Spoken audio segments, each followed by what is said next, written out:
Carpe Diem Horaciano, malbarataram o pouco tempo de vida que ainda lhes ficava entregando-se a repreensíveis orgias de sexo, drogas e álcool, talvez pensando que, incorrendo em tão desmedidos excessos, poderiam atrair sobre as suas cabeças um colapso fulminante, ou, na sua falta, um raio divino que, matando-se ali mesmo, as furtasse às garras da morte propriamente dita, pregando-lhes assim uma partida que talvez lhes servisse de emenda.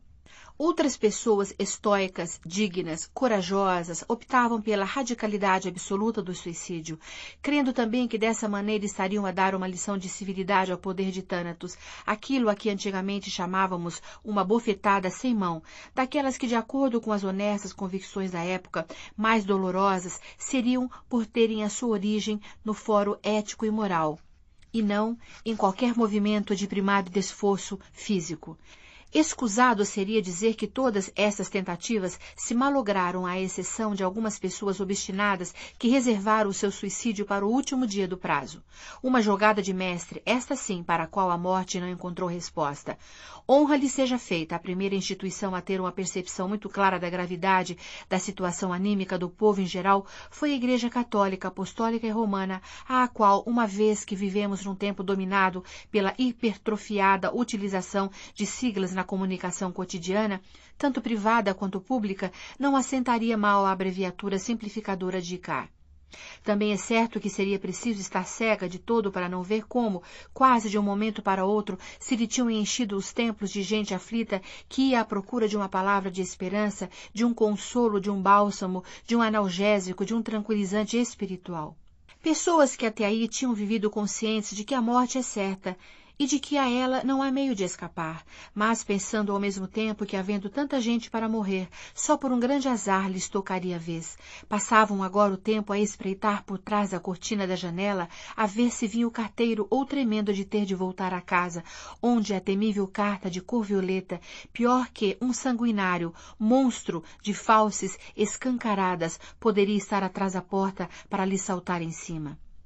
Nas igrejas não se parava um momento. As extensas filas de pecadores contritos, constantemente refrescadas, como se fossem linhas de montagem, davam 2 voltas à nave central. Os confessores de serviço não baixavam os braços, às vezes distraídos pela fadiga, outras vezes com a atenção de súbito espevitada por um pormenor escandaloso do relato. No fim, aplicavam uma penitência pro forma, tantos Pai Nossos, tantas Ave Marias, e despachavam uma apressada absolvição. No breve intervalo entre o confessado que se retirava e o confitente que se ajoelhava, dava uma dentada na sanduíche de frango que seria todo o seu almoço, enquanto vagamente imaginavam compensações para o jantar. Os sermões versavam invariavelmente sobre o tema da morte como porta única para o paraíso celeste, onde, dizia-se, nunca ninguém entrou estando vivo, e os pregadores, no seu afã consolador, não duvidavam em recorrer a todos os métodos da mais alta retórica e a todos os truques da mais baixa catequese para convencerem os aterrados fregueses de que, no fim de contas, se podiam considerar mais afortunados que os seus ancestres, uma vez que a morte lhes havia concedido tempo suficiente para prepararem as almas com vista à ascensão ao Éden. Alguns padres houve, porém, que, encerrados na mal-cheirosa penumbra do confessionário, tiveram que fazer das tripas coração. Sabe Deus com que custo, porque também eles, nesta manhã, haviam recebido o sobrescrito de cor violeta, e por isso tinham sobra de razões para duvidarem das virtudes lenitivas do que naquele momento estavam a dizer. O mesmo se passava com os terapeutas da mente que o Ministério da Saúde, correndo a imitar as providências terapêuticas da Igreja, tinham enviado para auxílio dos mais desesperados.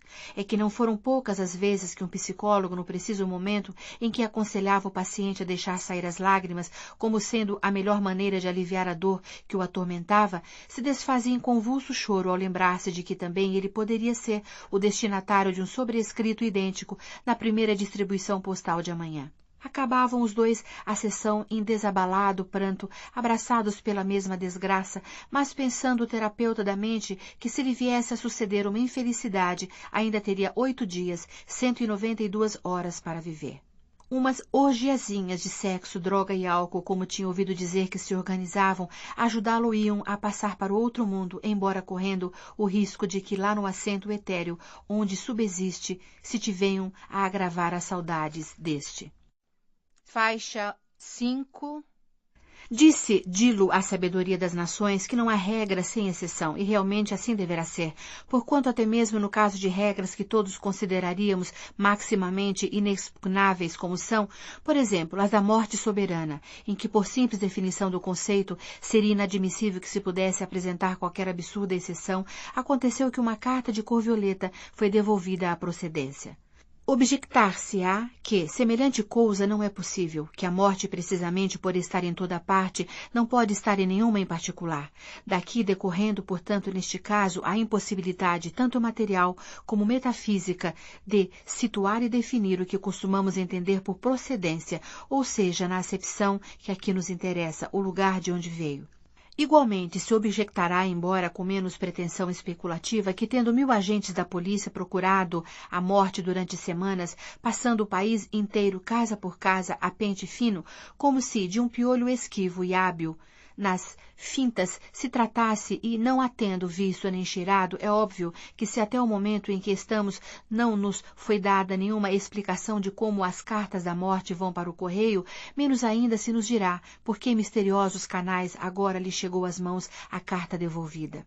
Reconhecemos humildemente que tem faltado explicações, estas e de certo muitas mais. Confessamos que não estamos em condições de as dar a contento de quem nolas requer, salvo se, abusado da credulidade do leitor e saltando por cima do respeito que se deve à lógica dos sucessos, juntássemos novas irrealidades à congênita irrealidade da fábula, compreendemos sem custo que tais faltas prejudicam seriamente a sua credibilidade, porém, nada disso significa, repetimos, nada disso significa que a carta de cor violeta a que nos referimos não tenha sido efetivamente devolvida ao remetente. Fatos são fatos, e este quer se queira, quer não, pertence à ordem dos incontornáveis. Não pode haver melhor prova dele que a imagem da própria morte que temos diante dos olhos, sentada numa cadeira e embrulhada no seu lençol, e tendo na orografia da sua óssea cara um ar de total desconcerto. Olha desconfiada o sobrescrito violeta, dá-lhe voltas para ver se nele encontra alguma das anotações que os carteiros devem escrever em casos semelhantes, como seja um recusado, mudou de residência, ausente em parte incerta e por tempo indeterminado, falecido. Que estupidez a minha, murmurou, como poderia ter falecido ele se a carta que o devia matar voltou para trás. Tinha pensado as últimas palavras sem lhes dar maior atenção, mas imediatamente as recuperou para repeti-las em voz alta, com expressão sonhadora. Voltou para trás. Não é necessário ser-se carteiro para saber que voltar para trás não é o mesmo que ser devolvido, que voltar para trás poderá estar a dizer unicamente que a carta de cor violeta não chegou ao seu destino, que num ponto qualquer do percurso algo lhe aconteceu que a fez desandar o caminho, voltar para donde tinha vindo. Ora, as cartas só podem ir aonde as levam, não têm pernas nem asas, e tanto quanto se sabe não foram dotadas de iniciativa própria. Tivessem-na elas, e apostamos que se recusariam a levar as notícias terríveis de que tantas vezes têm de ser portadoras.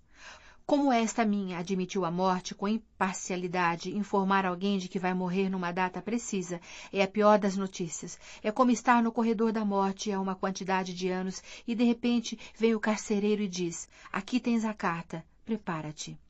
O curioso do assunto é que todas as restantes cartas da última expedição foram entregues aos seus destinatários, e se esta ou não foi, só poderá ter sido por qualquer fortuita casualidade, pois assim como tem havido casos de uma missiva de amor ter levado, só Deus sabe com que consequências, 5 anos a chegar a um destinatário que residia a 2 quarteirões de distância, menos de um quarto de hora andando, também poderia suceder que esta tivesse passado de uma cinta transportadora a outra, sem que ninguém se apercebesse e depois regressasse ao ponto de partida como quem, tendo se perdido no deserto, não tem nada mais em quem confiar que o rastro deixado atrás de si.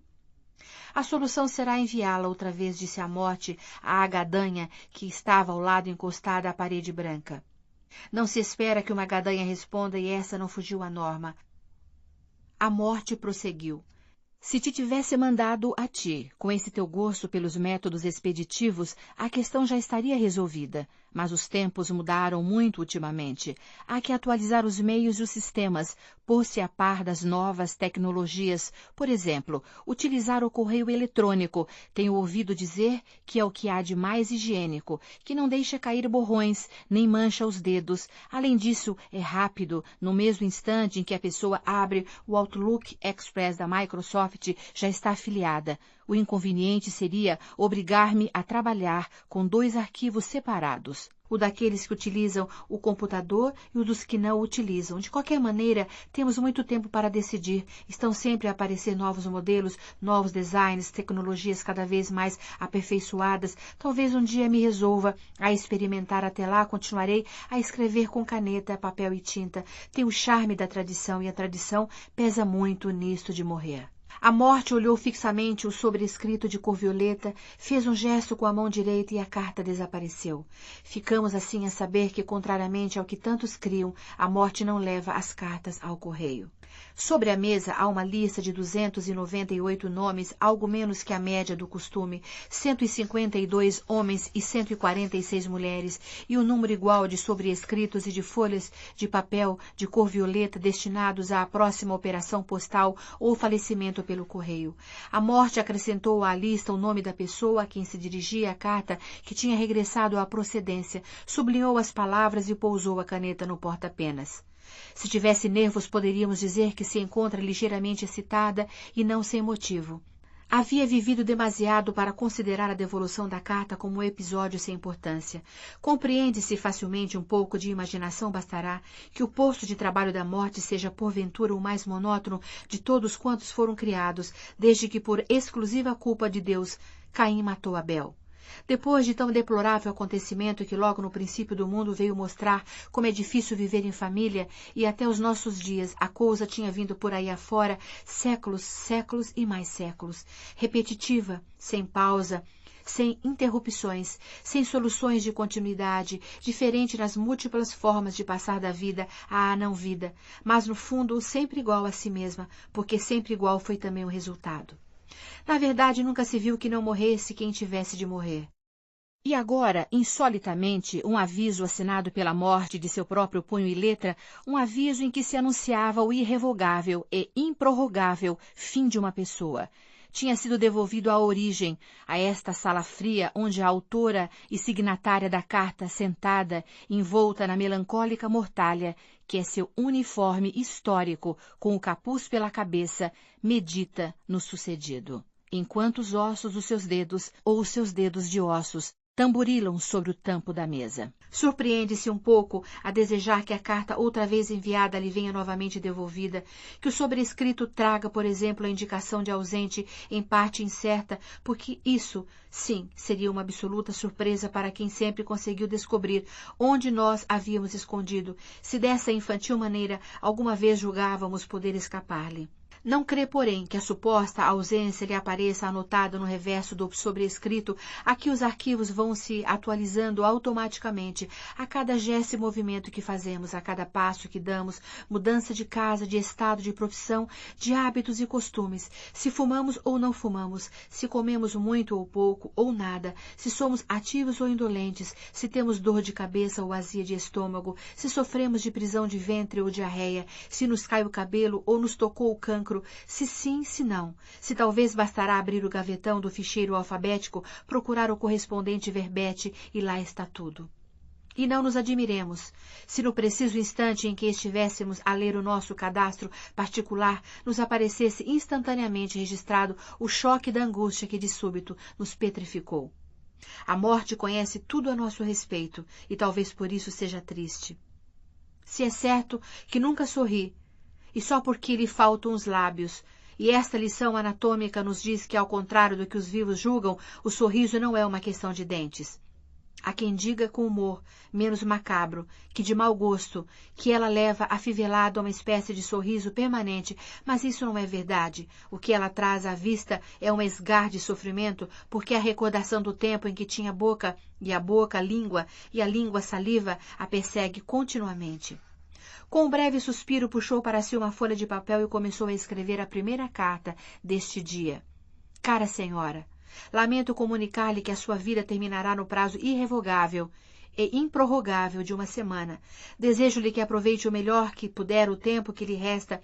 Sua atenta servidora, Morte. 298 folhas, 298 sobrescritos, 298 descargas na lista. Não se poderá dizer que um trabalho desses seja de matar, mas a verdade é que a Morte chegou ao fim exausta. Com o gesto da mão direita que já lhe conhecemos, fez desaparecer as 298 cartas. Depois, cruzando sobre a mesa os magros braços, deixou descair a cabeça sobre eles, não para dormir, porque a Morte não dorme, mas para descansar. Quando, meia hora mais tarde, já refeita da fadiga, a levantou, a carta que havia sido devolvida à procedência e outra vez enviada estava novamente ali, diante das suas órbitas atônitas e vazias. Se a Morte havia sonhado com a esperança de alguma surpresa que a viesse distrair dos aborrecimentos da rotina, estava servida. Aqui a tinha e das melhores. A primeira devolução poderia ter sido resultado de um simples acidente de percurso, um rodízio fora do eixo, um problema de lubrificação, uma carta azul celeste que tinha pressa de chegar, e se havia metido adiante, enfim, uma dessas coisas inesperadas que se passam no interior das máquinas que, tal como sucede com o corpo humano, deitam a perder os cálculos mais exatos. Já o caso da segunda devolução era diferente. Mostrava com toda a clareza que havia um obstáculo em qualquer ponto do caminho, que a deveria ter levado à morada do destinatário e que, ao chocar contra ele, a carta fazia ricochete e voltava para trás. No primeiro caso, dado que o retorno se havia verificado no dia seguinte do envio, ainda se podia considerar a hipótese de que o carteiro, não tendo encontrado a pessoa a quem a carta deveria ser entregue, em lugar de a meter na caixa do correio ou debaixo da porta, a fizera regressar ao remetente, esquecendo-se de mencionar o motivo da devolução. Seriam demasiados condicionais, mas poderia ser uma boa explicação para o sucedido. Agora o caso mudara de figura. Entre ir e vir, a carta não havia demorado mais que meia hora, provavelmente muito menos, dado que já se encontrava em cima da mesa quando a Morte levantou a cabeça do duro amparo dos antebraços, isto é, do cúbito e do rádio, que para isso mesmo é que são entrelaçados. Uma força alheia, misteriosa, incompreensível, parecia opor-se à morte da pessoa, apesar de a data da sua defunção estar fixada, como para toda a gente, desde o próprio dia do nascimento. É impossível, disse a Morte à gadanha silenciosa, ninguém no mundo ou fora dele teve alguma vez mais poder do que eu. Eu sou a Morte, o resto é nada. Levantou-se da cadeira e foi ao ficheiro, donde voltou com o verbete suspeito. Não havia qualquer dúvida, o nome conferia com o do sobrescrito, a morada também, a profissão era a de violoncelista, o estado civil em branco, sinal de que não era casado, nem viúvo, nem divorciado, porque nos ficheiros da Morte nunca consta o estado de solteiro. Baste pensar-se no estúpido que seria nascer uma criança. Faz-se-lhe a ficha e escrever, não a profissão, porque ela ainda não saberá qual vai ser a sua vocação, mas que o estado civil do recém-nascido é o de solteiro. Quanto à idade inscrita no verbete que a Morte tem na mão, vê-se que o violoncelista tem 49 anos. Ora, se ainda é necessário uma prova do funcionamento impecável dos arquivos da Morte, agora mesmo a vamos ter, quando numa décima de segundo, ou ainda menos, perante os nossos olhos incrédulos, o número 49 for substituído por 50. Hoje é o dia do aniversário do violoncelista titular do verbete, flores lhe deveriam ter sido enviadas, em vez de um anúncio de falecimento daqui a 8 dias. A Morte levantou-se novamente, deu umas quantas voltas à sala, por 2 vezes parou onde se encontrava a gadanha, abriu a boca como para falar com ela, pediu-lhe uma opinião, dar-lhe uma ordem ou simplesmente dizer-lhe que se sentia confusa, desconcertada, o que, recordemo-lo, não é nada de estranhar se pensarmos no tempo que já leva nesse ofício sem haver sofrido até hoje a menor falta de respeito do rebanho humano do que é soberana pastora.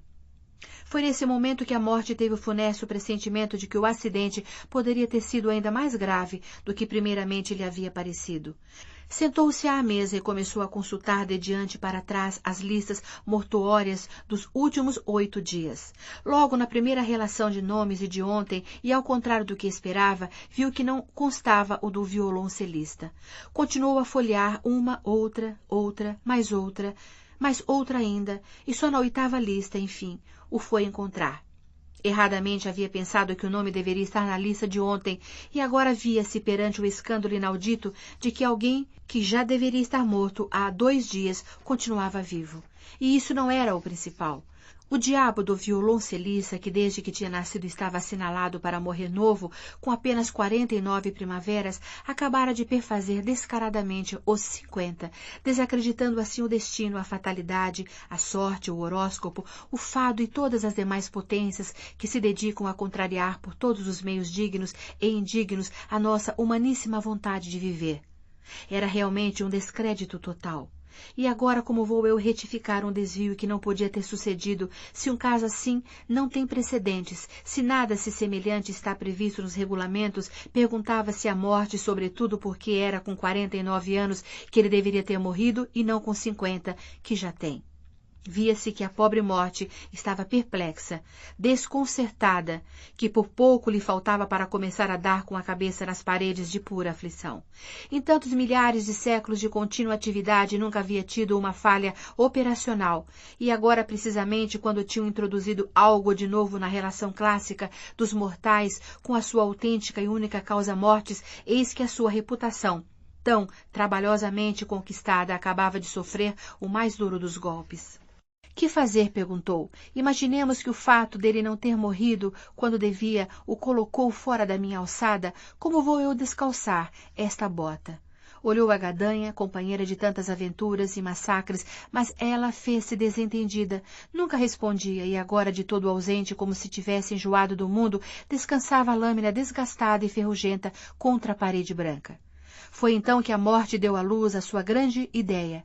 Costumava-se dizer que não há uma sem 2, nem 2 sem 3, e que às 3 é de vez porque foi a conta que Deus fez.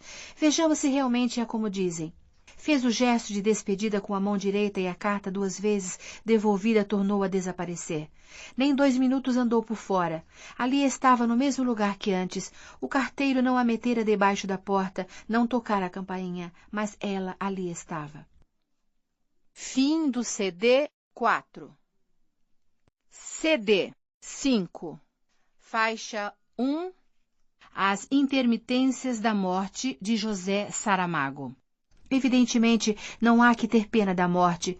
Inúmeras e justificadas têm sido as nossas queixas para que nos deixemos cair agora em sentimentos de piedade que em nenhum momento do passado ela teve a delicadeza de nos manifestar. Não obstante saber melhor que ninguém quanto nos contrariava a obstinação com que sempre custasse o que custasse, levou a sua avante.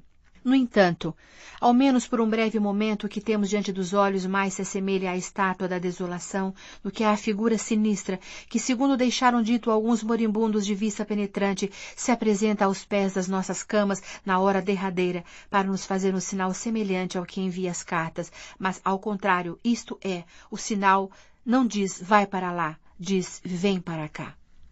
Por qualquer estranho fenômeno óptico, real ou virtual, a morte parece agora muito mais pequena, como se a ossatura se lhe tivesse escolhido, ou então foi sempre assim e são os nossos olhos arregalados de medo que fazem dela uma giganta.